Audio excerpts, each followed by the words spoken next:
The Y Curve with Phil Dobby and Roger Hearing. Do we have a right to die the way we want? Should we be able to choose, if we wish, to end our own lives? And should people be able to help us without fear of prosecution? Or would such a change in law risk the old, the vulnerable, and those with expensive needs being pushed into a convenient death? Is euthanasia a fundamental right or a dangerous precedent undermining the value of life itself? The Y Curve. So this has been the subject of a lot of fiction, of course, hasn't it? One of my favourite movies when I was growing up was Logan's Run. I don't even remember that. I do with Jenny Agutter. Yes. Other people were in it. I can't remember who they were. For some reason, I remember Jenny Agutter was in it. And everyone died young, didn't they? You got to the age of 30 and you were basically euthanized because you were using up too many resources on the planet. And this was set way in the future in 2274 it was. So imagine NHS waiting list by 2274. So maybe, all good reason. Now, come on, row yourself out. I mean, this is something that is, well, what can I say? All but very, it's a very valid hard. point, though, isn't it? In a way, is that, is there a danger that if we go down this road, people will go, oh, it's a lot cheaper, isn't it? That's exactly the problem, because, you have people, at a certain level, people should surely have the right to control their lives and even to end their lives. I mean, your life is your life. But the risks that are in terms of pushing people, because there are a lot of people out there who, some people say, oh, well, it's very poor quality of life, they're barely there at all, and they vast amounts of resources are needed for them. So this question, isn't it? If we haven't got the resources to enable people to live comfortably, then the obvious choice is to say, well, okay, let's give them the right to end their life. But the alternative is actually that you put the resources behind it so that they can live their life comfortably. If that works. If it works. I mean, with what they call palliative care is there to try and make sure that people have a better quality of life in that way. But how do you measure quality of life? This is such a difficult thing to do. And people, you say, well, it's your choice. But if you've got, a bunch of accountants saying, oh, you are costing us an awful lot of money by hanging on like this. It's the slippery slope, isn't it? The question is the slippery slope. I mean, it may start with all the best intentions. So it'll be interesting to see what's happening in the Netherlands, because they've had it for a while now, haven't they? They have. And it's quite a large number of people who are going through the process. And there's some very worrying things there. One was that they've allowed it, I think in the Netherlands or in Belgium certainly, to be for very young people to choose that as well. Wow. And there have been people where not the physical issue, not the physical ill health, but being depressed, being suffering from deep depression has been used as a reason to say, well, yes, with that circumstance, for young people. Yeah, the doctors sign off and say, and that is just so wrong, isn't it? Because pain, psychological pain is almost as bad as it is bad. But is it terminal? I mean, can you? Well, no, these older, conditions don't have to be terminal. Yeah. If people say, look, I have a pain. Well, that's my point, though. So if you're depressed as you get older, can you work your way through it? With the help of drugs and perhaps the chemicals in your brain sort themselves out, or just life circumstances change and you're not depressed anymore. And you'll never be able to realise that if you've gone and topped yourself. But the person has the choice to do it. If they say, look, I don't want to wait, I don't want to hang around, I don't want to continue living a quality of life that I don't think has any quality. Yeah. Should people have the right, surely, at one level? So it is a fine divide, isn't it? And then that fine divide between the physician or whoever it is who helps you, are they, is it an act of mercy or have they broken the law? Well, at the moment, they've broken the law. Yeah. That's the point. Yeah. And there have been many cases like this. But should they? Should they be forced in that position? Anyway, we're going to pick this up with someone who's studied it in some detail, and that's Dr. Sam Carr, lecturer at the Department of Education and the Centre for Death and Society at the University of Bath. He joins us now. So, Sam, I mean, if we don't have some sort of euthanasia, can we actually support all the people with terminal illnesses in the country? Do we have the resources to make them all comfortable? And, isn't the situation just going to be that we're going to have more people who are needing palliative care at an increasing cost, and maybe we just don't have those resources? Yeah, I mean, that's certainly one argument, as in, would we have enough palliative care resources to spread across everybody who needs them? But I guess the other way... It's an awful argument, though, isn't it? The other way of looking at it is simply, well, for some people, supporting them actually means listening to their autonomy and their own personal belief that actually the best way you can support me now is by letting me go. Well, that's the core of it, isn't it? That is the extent to which you can choose first of all, should you be able legally to be able to choose to kill yourself? Should you be able, therefore, to be helped to do so? Yep. And what are the risks, obviously, around that? And what are the circumstances? Because, I mean, you obviously don't want to catch people on a bad day. It's got to be considered over a period of time, hasn't it? Yeah, and I mean, the colleagues that I work with in places like the Netherlands and Belgium, where their laws are a bit more liberal in relation to this, they're those that have the responsibility for actually doing this, for actually giving the drugs or the cocktails or the injections that people are going to take. The people that I know are very case by case on it. So they really do have to be convinced that in this case, yes, this person is suffering to a point that their family and they and we as clinicians are convinced that the right thing here is assisted suicide. But who makes that call? I mean, is it one person? It's usually, either one or a few clinicians or psychiatrists would make that call, and obviously the family have to agree and the patient has to agree, and often there's disagreement. So it's not something that's reached easily or liberally or dished out like candy, so to speak. It really is taken seriously, and it's very difficult when the family don't want it, but the patient does, and the clinician believes it's in the patient's best interest, but the family don't want it. Then you've got a difficult situation on your hands, for example. So I mean, there's two sort of separate lines here. One, I suppose, is whether you as a person have the right to end your own life, and we've moved past what was legally the case, I think, about 50 or 60 years ago, which was that suicide was actually a crime, technically. You were committing a crime by killing yourself. I think we've moved past that and said, well, you in the end, you do have the right to kill yourself if you want to. Mm-hmm. But it's the question of assistance, isn't it? That's the core problem. And I imagine in the Netherlands and Belgium, presumably that has to be the point. If someone could do away with themselves, well, they would. But if they have to have assistance, they need that kind of underwriting by clinicians. And again, how do you draw the line there? So if you're a physician that helps someone die in Holland, presumably, if you don't go through the right process, I mean, you could still be liable for prosecution. There's got to be checks and balances. You can be, and you are. And I definitely know that my colleagues informally talk amongst themselves about, that psychiatrist is much more likely to approve this stuff than another one, for example. And people get wind of that and might go to that person, if you see what I mean, and think, he's an easy ride. He's more likely to sign the documents, so to speak, or to push the process through. So there's difference from clinician to clinician, and they have to be very, very careful because they are legally liable. You're right. And the issue then becomes, I suppose, we boil this all back to it. So first of all, we have the right to kill ourselves. I mean, that's pretty much universally agreed that people wouldn't necessarily advise it, but people would accept that right over your bodily autonomy when it comes down to ethics. Yep. So in ethical terms, if I have the right of autonomy over my body, should I not also, at a very simple level, be able to get someone to help me do what I want with it? I mean, it's very simple terms, but that surely is true. It certainly makes sense to me, that argument. But then you get complications like, am I compos mentis enough to say, yes, I do want somebody else to help me, and you can trust that I mean it, if you see what I mean. Because there have been a lot of cases where people have said, well, I knew a patient like that, but 10 years later, they're thriving because after a year they had some kind of epiphany and pulled through or came out of whatever it was they were in that was causing them so much internal suffering.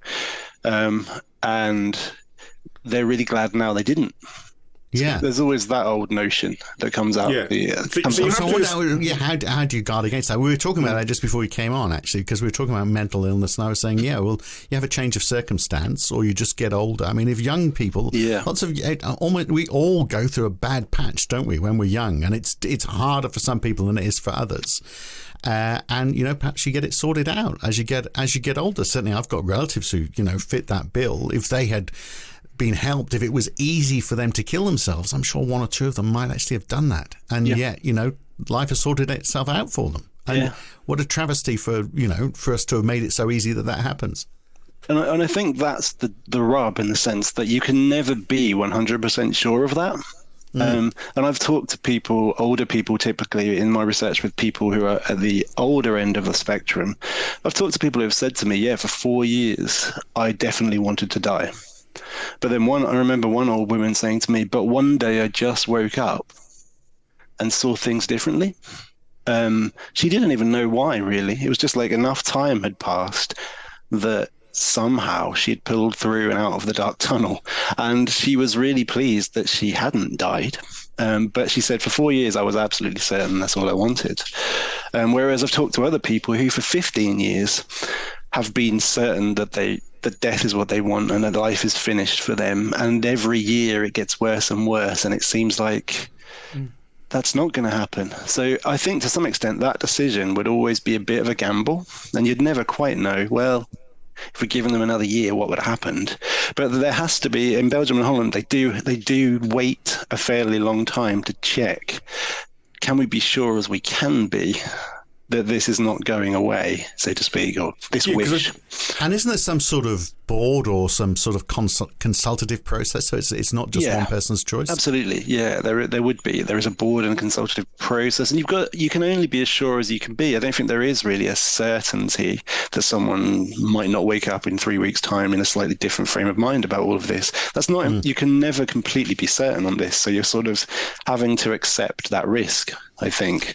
And there's a big difference between suffering in that you are in pain and agony, and having emotional mental problems. agony can be as awful, I imagine. I haven't experienced it as extreme physical agony, but I suppose with mental agony it could change, whereas with physical agony, it could be circumstantial as well. Yeah. So it could be a reflection of not getting great palliative care. That you're not actually seeing any other people, for example. It could be as simple as that, couldn't it? That you're locked away. You're not really getting an opportunity to express yourself, and that gets down to how we look after older people who are suffering. Yeah, and I think that's why it's really important to, I think it was the psychologist Carl Jung who used to say, the symptoms are not as important as the story behind them. So someone saying, I really feel like I want to die now, you don't know anything about that until you really understand the story of how they got there and what's behind it for them. Is it because they can't bear living in chronic pain? In which case, maybe getting rid of the pain in some way, shape or form would take it away. If that were possible. If that were possible, yeah. Oh, we don't know. I mean, there have been big moves in palliative medicine. It is an advancing area of medical science. So is it possible to... I mean, if someone has a terrible diagnosis, look, you've got 4 months, you have terminal cancer, there's no way out of it, and it's simply going to get worse towards the end. If you say to them, well, we will end naturally, but we can make it so it doesn't hurt, does that change everything? It might. I think for some people it might. Yeah, if palliative care gets so advanced and effective that it literally does take away pain and the suffering associated with it, in those cases, that could be great. But what I would also say is that with a lot of colleagues that I'm working with in Europe at the moment, we're working on this phenomenon that we call tiredness of life. Well, they call really, because it was really coined in that area of Europe. I saw a piece you wrote on that recently. It's very, very interesting. It's kind of an attitude problem. Is that the right way to put it?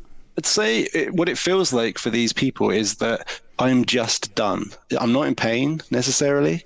My life, some of them even have like quite thriving family lives, etc. But there's a real sense in these people, they're typically older people, that I've finished living. My life's lived its course and I'm done. I don't want to see another summer. I don't want to see another spring. I've seen all the roses I want to see. I've seen my grandchildren. I've had fun, but I'm just finished. And life just feels like suffering in and of itself. And every day feels like I'm done. And in some people, there is a real sense that I've lived a bit like you've finished the marathon, but you're still running. And you don't want to be anymore. You just know that's desperately sad, isn't it? Yeah, it's desperately sad. And what we debate around that in our group from many different countries is what do you do about that? And the Dutch and the Belgians are advocating when people are in that place. Yeah, we want to help them if they really feel like they've had enough to assist suicide. Whereas there are people I know from other countries that are like, well, surely there's something else that could save them, in inverted commas. And there's a real debate around that one. What do you think about that? I mean, what's your feeling, having been involved in some of these discussions? When I've spoken to people who I feel who I'm as sure as possible suffer from that, you can definitely see the sincerity in their eyes when they say, I'm done. I don't want to be here anymore, and I'm finished. My life I've finished living, and I don't feel bad about cutting it short. I'm ready. It's like they're ready to go, but they're sitting in a waiting room. And that doesn't necessarily mean to say they've got awful circumstances around them. Sometimes they've got really good ones. You know, they're pretty wealthy. They've got a good family. They just feel like they've used up all the gas in their tank of living. So unbearable and hopeless, they're two words I read as the criteria they're used in the Netherlands. The suffering has to be those two things. And that's pretty definitive, isn't it? And then you have to have consultation with the family and the patient, and that's where you also get a review committee involved as well. Yep. So that's how bad things have got to be, but also there's got to be a consultation with a number of people. But a lot of people go through this process in the Netherlands. So since it was introduced in 2002, there's been 49,000. Actually, this might even be a little bit out of date now, but I've got the latest figure. I've got 49,000 assisted deaths in Holland. Yep. So that's about 50 a week for a population of 17 million. So that would be the equivalent of 200 a week here in the UK. That's not a small number. No. It's not. And I'm definitely sometimes surprised by the number of people who do have a secret kind of death wish. Kind of like, I really do feel like if I had to choose between living and dying, I'd probably choose dying. It often is the very end of life where you get to that point where you just feel like psychologically and spiritually you've finished. But your body's not quite packed up yet. But in the Netherlands, what you're talking about, this tiredness of life, wouldn't be seen as a legitimate way, because what Phil was saying about the extreme pain or whatever it is and unbearable and unending, it doesn't fulfil those criteria. So those sort of people presumably wouldn't be able to get and that's past the debate. I think that's the debate that's still going on. As in, some people would argue actually that's real suffering, i.e. every single day not wanting to be here but not having a reason enough to check out. But you see, that's more clear cut, though, isn't it? What you're describing is something which, could that change? That's the debate. Could you hold on for long enough that somehow new meaning emerges? Or is it to do with loneliness? Is it because we constantly, as people get a lot older, and variable physical frailty or whatever, but also they just lose contact with other people. And in a way, that's what's required, not euthanasia, but just making people more involved in society. And that's part of the debate too. We always find when people are suffering from this notion of tiredness of life that one of the key ingredients that's always there is a real sense of disconnection to the world that was once there. It could be people, but it could also be identity, who I used to be. I'm just not that person anymore. I don't have a career. I don't matter. Nobody seems to care if I'm alive or dead. There's a kind of nobody seems to care notion. So they really do sort of drop off the face of the planet to all intents and purposes. And that must feel like an abyss that you don't want to be part of.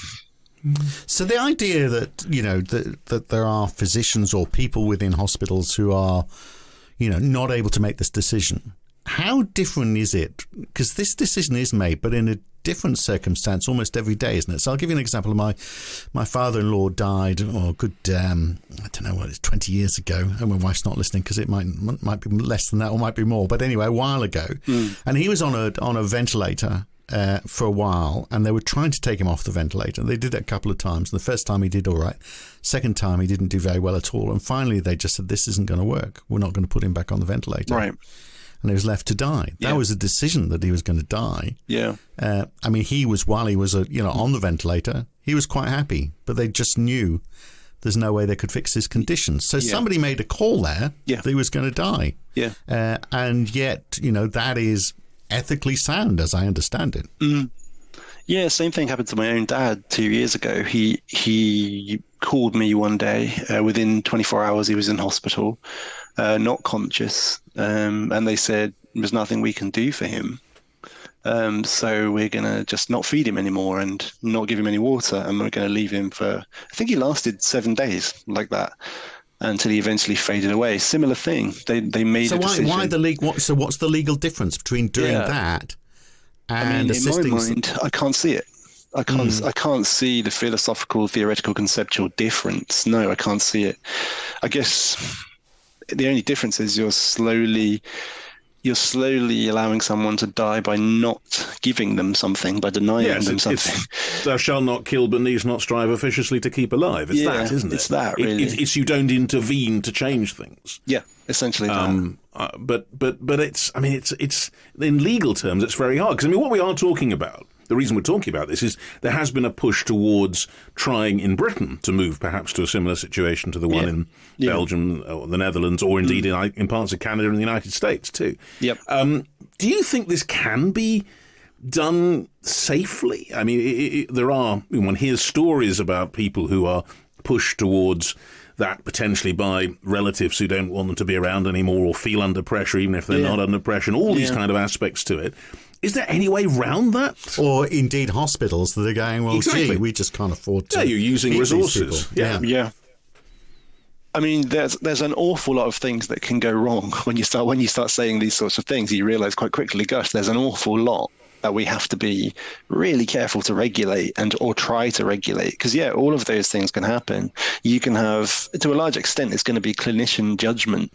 There's going to be a big part of it too, as in we've reached a point, where this person's definitely ready, and we deem that to be so. It's definitely true in Belgium and Holland that different clinicians have different subjective opinions of when that is. So that's really hard to regulate. It's really hard to measure. So in some cases, it's imperfect, and I can see why people are worried about it. And when you look at the literature on things like what do doctors think about this issue, it's certainly not unanimous in the UK that doctors are for this.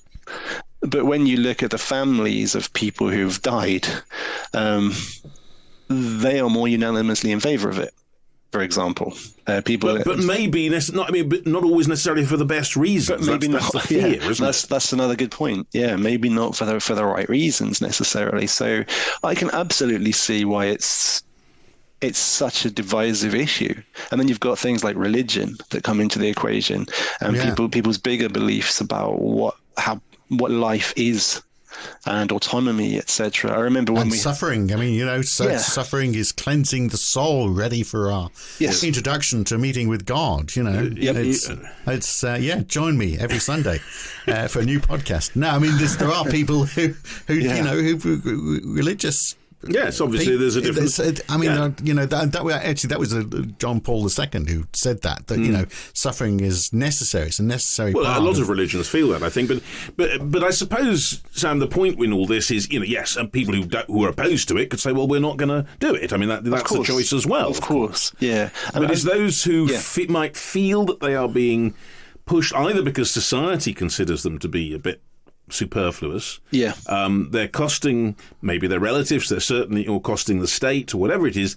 And that sense of weighing up life as a value, as a quality of life index, putting almost a monetary value on it. I mean, that's a very bad area to get into, isn't it? It's a dangerous area. Very. Yeah, it is dangerous. And also, I suppose it puts... I'm just thinking ahead, if it were legal when I get to that place, if I do, the weight of responsibility of deciding, am I ready for this or not, is quite a lot. I think that's a pretty powerful thing to take on too for individuals. But there are people that definitely will tell you, I definitely know that I'm done and I'm finished and I want out of here. I have a friend from China who's part of our network in Europe, and he's always very staunch in his opposition to euthanasia. He says that in China, your death doesn't belong to you. Are his words. Your death is not yours. It belongs to the collective. It belongs to the people. So you don't have a right just to take it away from them. And that's the same with your life. So you can certainly see how collective beliefs shape this too. He's really anti the idea of that.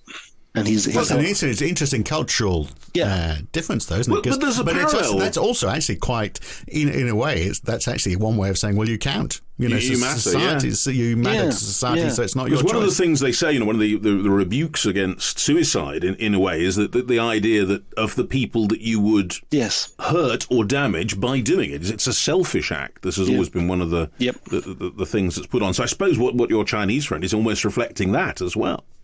He is, he is. And he said that's what it would be seen as in China. It would be a sort of shameful thing to do.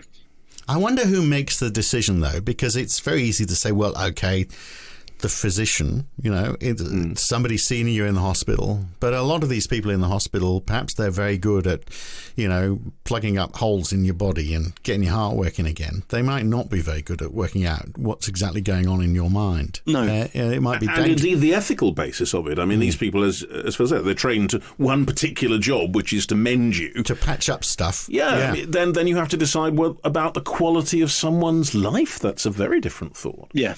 And I think that would almost require a slight redefinition of the aim of a medic in some ways.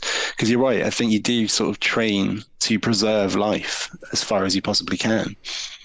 And we're saying something that's a little bit different to that. You've got to know when to let go. But I wonder how many of those people, that astronomical number that we were seeing in Holland, that 50,000, that would be the equivalent here of 200 a week. We've got, I don't know if these are accurate or not, the Office of Health Economics, and is that a credible place to get data from? 125,000 end-of-life patients in the UK receiving palliative care, they said. So if we worked on the basis of, that ratio, 200 a week here in the UK, that would be 8 to 10% of those people agreeing to be euthanized out of those people who are on that list. Yep. Does that sound like the sort of percentage you'd imagine would be the case? Very difficult to say. And when you say of those 125,000 people, I wonder how many of them are in a fit state to be able to make the judgment themselves, or, like you just said, how many of them would need to have that judgment made for them? That's a very different question, I think. When you're sort of mind reading someone who's on their deathbed, that would be much more difficult than someone who's compos mentis and able to tell you, I'm done. And it's a big difference, really. Yeah. I mean, you talk about this subject. You think about people who are in pain and agony, and they just want to end it all. It's just relentless. They can't go on anymore. That feels like, if there's no way that's ever going to be fixed, that is a bit like turning the ventilator off, isn't it? There's just no way out of it. Simple decision. It's when you've got these mental issues, and if we've got people who've it's a mind issue. Yep. Then doesn't that say an awful lot about the state of mental health in the country, which we know is heavily underfunded, and this is just a repercussion of that. And plays into what you were saying, Sam, about the tiredness, the feeling of that is an element perhaps of mental illness in that to some extent. And that's one of the issues too. Certainly in Belgium and Holland, they have to try first. And I don't know how easy it is to do this, but to work out, does this person have a bona fide mental health diagnosis like depression or anxiety, or is it not even that? It's just that they've really finished. And they are trying to work out if there's a line they can draw that sort of compartmentalizes those things and sort of separates them. And that's one of the reasons why they're coming up with the phenomenon of tiredness of life, because they're saying it's not a depression, it's not anxiety, it's nothing we know. It seems to be a sort of genuine finishing of life. They call it life lived or something. Life has been lived, it's finished, it's done. And that's... They're arguing a different phenomenon that they encounter in some people. But in some people, it is actually just a depression in disguise or something else that they can diagnose and treat. They argue. Let's move into another area, which is another ethical issue in this, which actually comes up a lot, because we may not want people legally to have the choice in this country to be able to do this at the moment. But people do. We know people go to Switzerland. It's almost a phrase now. Or what they've done, they've gone to Switzerland. But they often need help from their relatives to do that, potentially. Yep. And there have been potential prosecutions of people who have gone and helped them with that. Now, if in that situation, and this is where people who are campaigning on euthanasia often say, it must surely be wrong to prosecute someone who has helped their relative or friend to end their life, which was their choice, and they have done nothing wrong by doing that. Yeah. How do you think that plays out? Yeah, I mean, absolutely. I would agree with that completely. I think that it seems preposterous in the contemporary world to prosecute somebody for that. Something that most people probably would see as quite humane, I think, quite a humane act of kindness in many senses. Unless, just being devil's advocate, you've got your partner is not in a fit mental state. You manage to convince them, you want to get rid of them. You manage to convince them that they should end your life, and you say, I'm going to help you. And if you hadn't convinced them, they wouldn't have even been thinking about that. You know, that's the problem in all of this. There's two sides to every argument. How do you enforce it? And you know, because one of them's murder, another one's sort of like a. But how do you see inside the mind of an individual? I suppose that's the fundamental problem in this. We can't put ourselves in the mind of someone to say, well, were you influenced and pushed into this, or was it your choice? So it has to be a decision that's made by a number of people, doesn't it? Which means for all of this, for every single case, there's a lot of work involved, and there's a lot of mental health work. There's a lot of practitioner work. There's for each decision. It all sounds very expensive. Yeah. Whereas on the other side, we had just go back to Boris Johnson during COVID, saying all these people who got COVID, well, they were going to die anyway. When you've got that sort of mentality from the top, the idea that here's something that could stop us. On the one side, we could save a lot of money because people will, not be chewing up resources as much. On the other side, well, we can try and make life better for these people by allowing them to end life, but we can't do it cheaply. No. Which way are the Boris Johnsons of this world going to go?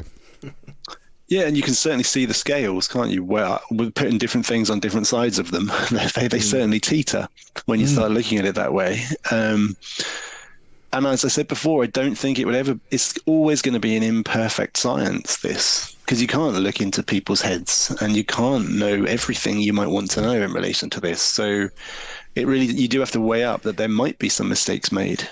Mistakes, there's no coming back from the mistakes. No, there's no coming back from them. There probably would be, right? There probably would be.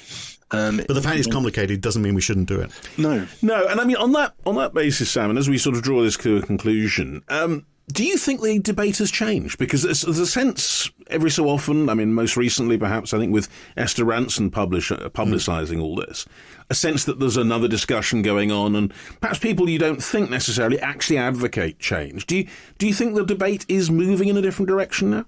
I think that it's interesting. Certain things we just keep coming back to them.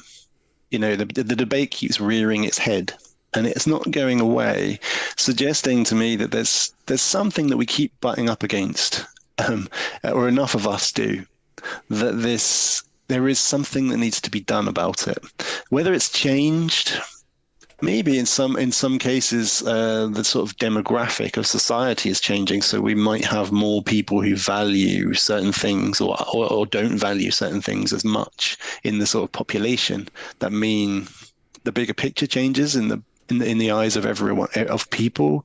But it's a good question. I don't know. I can't give you a clear answer to that because I don't know. It doesn't. Maybe we should have more older people around because people live longer. Perhaps that's why it's come. I mean, that's true. We do have a burgeoning population of older people, which means that more and more people are going to face. That's one of the reasons why we're revisiting the tiredness of life notion. In that it could well grow, that phenomenon, and what we do about it is really, really important. So I mean, the population changes in that sense.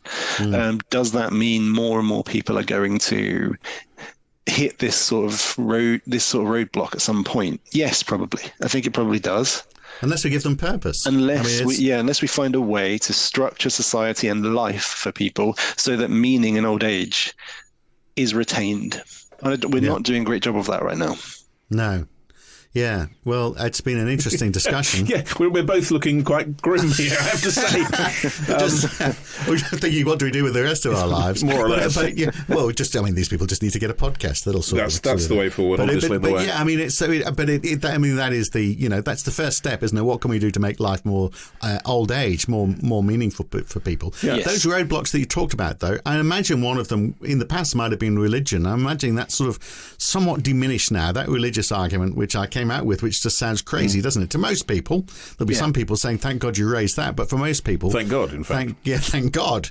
But most people will be saying, "Well, what a load of rubbish. Let's move on." So I mean, that attitude has shifted, I'm sure. Yeah, the amount of people I think that would hold that view may be smaller than it once was, and less dominant, maybe, and a less powerful voice, maybe, than it once was.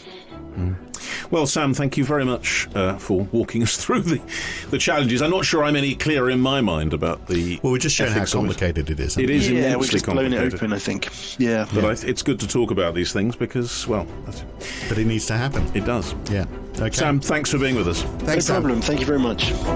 So yes, well, I mean, it's left us all kind of thinking, hasn't it? It has. Well, let's think about the other end of the age spectrum then. Yes. What about young people? Yes. And although we were talking about some, there might be It some happens young to all, people who want yeah. to end life as well. But those who want to have a life. They want to have a life. The question is, can they afford it? Yes. They've got student loans now. They've got unaffordable houses. We've got this crumbling infrastructure that, Yes. we're leaving them with, saying, oh, you fix that up. And also, the range of things they are actually able to do is perhaps somewhat less. The security isn't there as it used to be. Jobs being replaced by artificial intelligence, supposedly. Have we sold our young people's Climate future change. down the river? Yeah, is what I'm saying. There's a long, long list, isn't there? Yeah, there is a long of list. all the things we're leaving. As we end our life, we're just going, oh, by the way, you deal with all of this. Good luck. Yes. So- are we handing something rather unpleasant to the next generation? And it's partially social, it's partially economic. Like, do the numbers really stack up for anyone who's been born this century? How can they really afford to make a start in life in the way that our generation or the generations before? Yes. The plight of the millennials. I remember my dad saying to me, he said, your generation have got it much harder than my generation. Little did he realise the generations that followed it got progressively harder Worse as and worse. well. Right. So can they have the same standard of living that we've enjoyed in their life? And it's not looking likely at the moment, is it? So we'll look at what the answer is to all of that We'll next delve week into the problems of the next generation. That's coming here. on the Y Curve next week. See you then. Thanks for listening. All right. The Y Curve.